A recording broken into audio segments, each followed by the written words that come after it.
Right ఇక breaking news చూస్తున్నా మాజీ మంత్రి సిద్దిపేట ఎమ్మెల్యే హరీష్ రావు ఎమ్మెల్యే పాడి కౌశిక్ రెడ్డిలను పోలీసులు అరెస్ట్ చేశారు. ఇక కౌశిక్ రెడ్డి ఇంటికి వెళ్లిన హరీష్ రావు గచ్చిబౌలి పోలీసులు అదుపులోకి తీసుకున్నారు. ఇదే సమయంలో కౌశిక్ రెడ్డిని కూడా బంజర్ హిల్స్ పోలీసులు అరెస్ట్ చేశారు. ఇక పోలీసుల విధులకు ఆటంకం కలిగించారని పలు సెక్షన్ల కింద కూడా కేసు నమోదు చేశారు. ఇక కౌశిక్ రెడ్డికి మద్దతు ఇచ్చేందుకు వెళ్లిన హరీష్ రావును సైతం అరెస్టు చేశారు.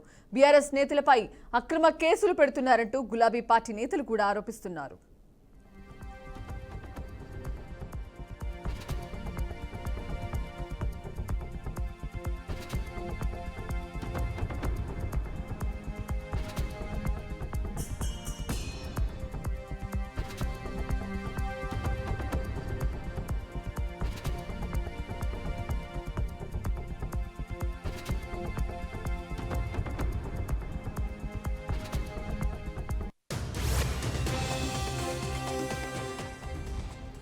కాగా హరీష్ రావును పరామర్శించేందుకు బీఆర్ఎస్ శ్రేణులు గచ్చిబౌలి పిఎస్ దగ్గర క్యూ కడుతున్నారు.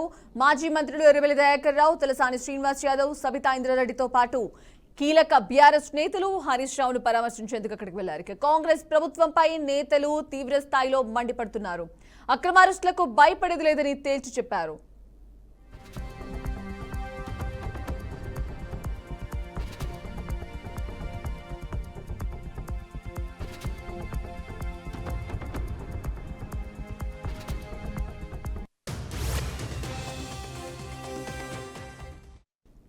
బీఆర్ఎస్ నేత హరీష్ రావును పరామర్శించేందుకు ఎమ్మెల్సీ కల్వకుంట్ల కవితతో పాటు పలువురు బీఆర్ఎస్ నేతలు గచ్చిబౌలి పిఎస్ కు వెళ్లారు.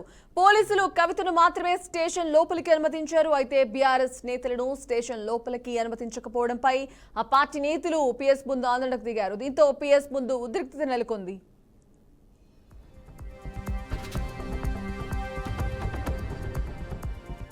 బీఆర్ఎస్ నేతల అరెస్టుపై ఆ పార్టీ నేతలు ఆందోళన చేసేందుకు సిద్ధమవుతున్నారు. తాజాగా హరీష్ రావు, పాడి కౌశిక్ అరెస్టుతో గులాబీ కార్యకర్తలు ఆగ్రహం వ్యక్తం చేస్తున్నారు. ఇక ఈ నేపథ్యంలో రేపు ఆందోళనకు పిలుపునిచ్చింది బీఆర్ఎస్ పార్టీ. అక్రమంగా అరెస్టు చేసిన నేతలను వెంటనే రేపు విడుదల చేయాలంటూ ట్యాంక్ బండ్ పై నిరసనలకు పిలుపునిచ్చారు. ఇక అంబేద్కర్ విగ్రహం దగ్గర బీఆర్ఎస్ నిరసనలు తెలిపేందుకు రెడీ అవుతున్నారు.